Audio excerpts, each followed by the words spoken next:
G'day everyone and welcome back to the How to Survive Kapooka series. This is part 2. I am your host, Harry Miller from the How To Life. Without further ado, let's get into Kapooka, part 2, things you need to know. To all the people to thank for this video, these are all the people who gave advice, who gave suggestions, who pretty much commented on the original video, which is linked down below and is also linked up on the screen now. And in case you missed it, part 1 was about training discipline and it was uploaded last Monday. It is now available on the screen. There is a link. Don't forget to click it, check it out, so you can learn all you need to know about Kapooka. So today we're going to go over a few things you should know before commencing your training at Kapooka. Bear in mind, most of the things we're talking about today you will be shown at Kapooka and oftentimes will figure out for yourself. But also bear in mind that some things that I'm going to talk about in this video may have changed since my own training or since the last course I went through. But with all that said, here's part 2, things to know. So one of the things you'll need to know as a recruit at Kapooka is the door knock procedure. Now this is very important. It will be shown to you, but remember to listen because I didn't really listen the first time it was shown to me. I stuffed it up quite a few times actually. So all you're doing is coming to attention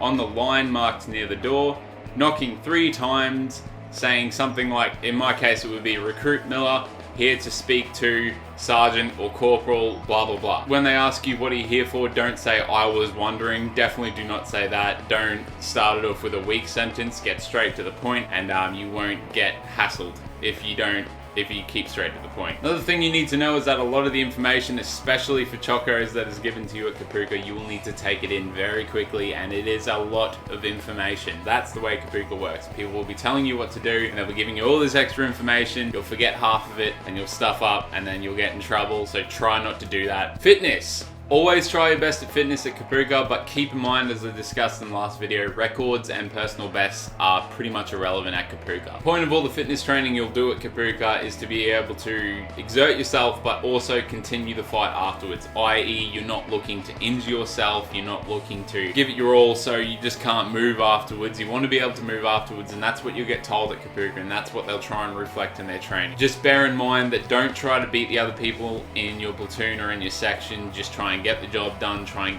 help them to get the job done if you're ahead. Okay, things about the Kapooka weather. Now Kapooka rains quite a bit, even in winter it rains a fair bit. You could probably say Midwestern New South Wales now it gets very cold, in summer it gets very hot, it does get a lot of rain, it does get a lot of wild weather. There is always wind at Kapooka because Kapooka actually means place of wind. Tips for the weather is if you're going in winter, prepare for it to be really cold, and if you're going in summer, prepare for it to be really hot. I went in winter and it was extremely cold. There were days there where we go do PT and it was below freezing point, but my brother went in well, not really summer, but he went in leading up to summer and he told me it gets very, very hot. And he's talking not like southerner hot, he's talking North Queenslander hot. It gets North Queenslander hot, and that's high 30s, low 40s. So Kapooka gets hot, it also gets very cold.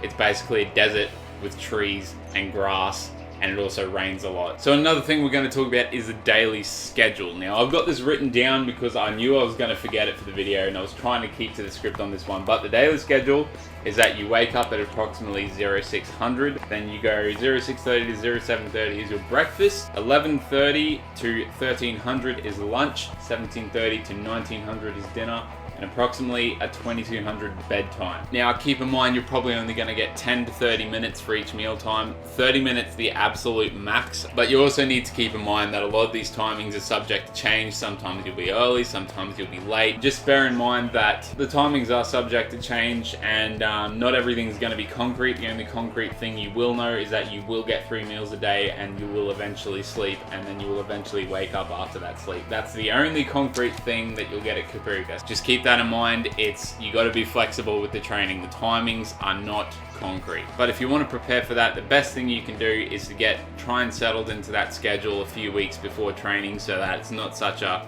culture shock when you arrive at Kapooka. You will eventually settle into the schedule. A lot of people, when they get there at first, they're always tired, they're always hungry, but eventually towards the end of it, the schedule is just another part of the daily life. You settle into it fine. If that happened to me in the 35-day Choco course, it's definitely going to happen to you if you're on an ARA course. Another thing to know, church is every Sunday. Firstly, don't complain about the church services. Now, they don't really offer church services for any other beliefs aside from Christianity, but they do have Catholic, Anglican, and Baptist, I believe, services.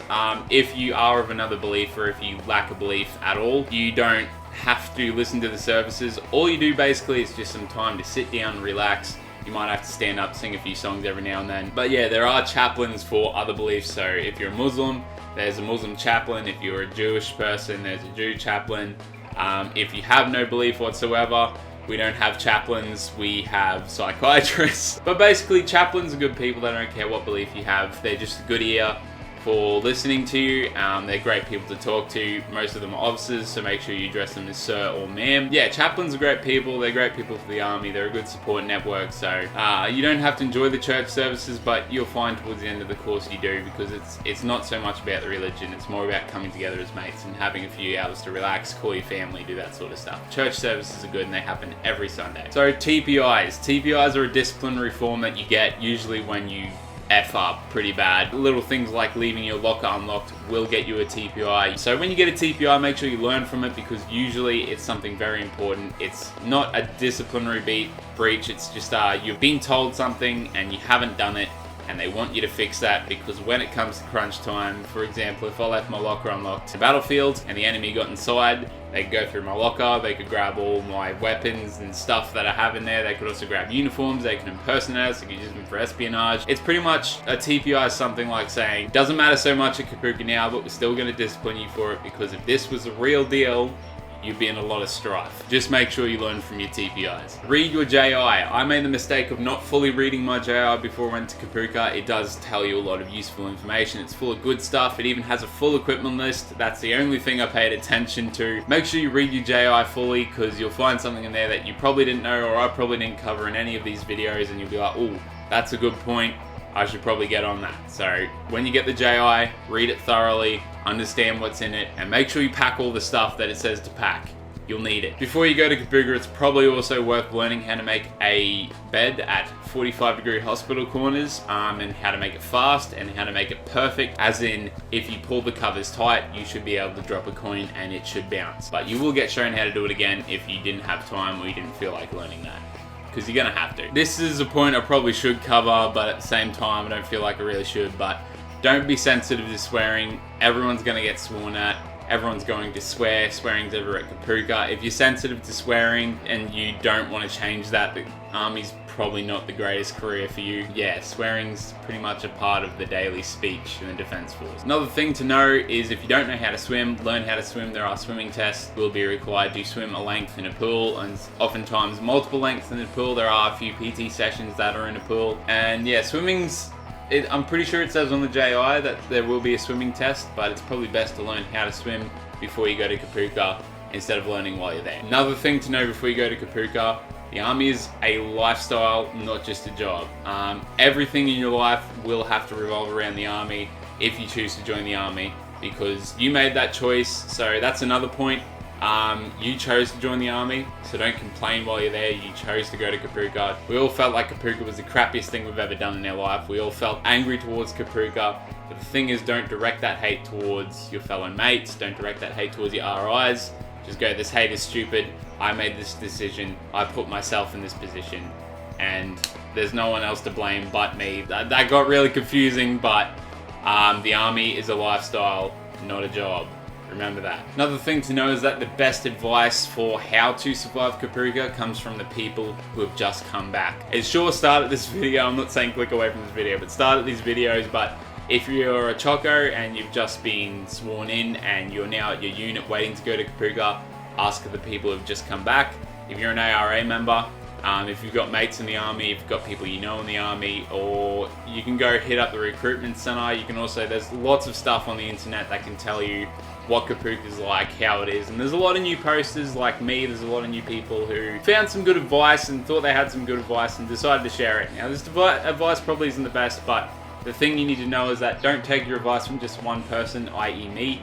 Make sure you go explore all your sources and get as much information as you can so you feel you're fully prepared. Another thing is, people may cry the first night or the first few nights, like they're at Kapooka, it is a culture shock, they're probably missing their friends and family. Make sure you support those people, but remember that those people crying is not a show of weakness, it's a shock. It is normal for people to cry the first few nights. Now, like I said, it's not a show of weakness, it's just They've been put into the situation, that's the way they can deal with it. But if you can see someone who's struggling the first few days, give them a hand, because mates come first. Mates always come first. Doesn't matter whether male, female, black, white. They're a fellow recruit trying to be a soldier, and you should support them. Finally, this will be covered off in a later video, but the difference between a Bombardier and a Corporal is this thing. Now you're probably going, what the hell is that? It looks like a cannon. Yes, that is the artillery hat badge.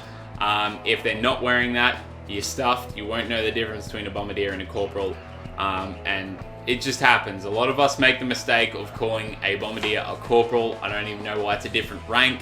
I think it's just tradition. You're probably going to get hassled for that if you stuff it up, but don't take it personally. They're probably just having a bad day. Anyway, everyone, that's the end of part 2, things you need to know about Kapooka for the How to Survive Kapooka series. Make sure if you got some brand new advice for any recruits or any people who've come back who just want to feel nostalgic, comment it down below. Share it with your friends who are looking to go to Kapooka. Give it a like to show you enjoyed it and give me some support. Yeah, and don't forget to subscribe if you're new, because there are 5 more videos on this series coming out every Sunday at 7 p.m. And remember, if you've got any questions to ask for the final FAQ that will be done at the end of the series, comment them down below.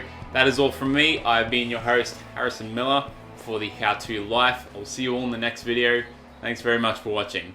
Catches. And the purpose of the march out training is to make your march out look good. And speaking of march out, when you do your march out, it will be the proudest moment of your life. That is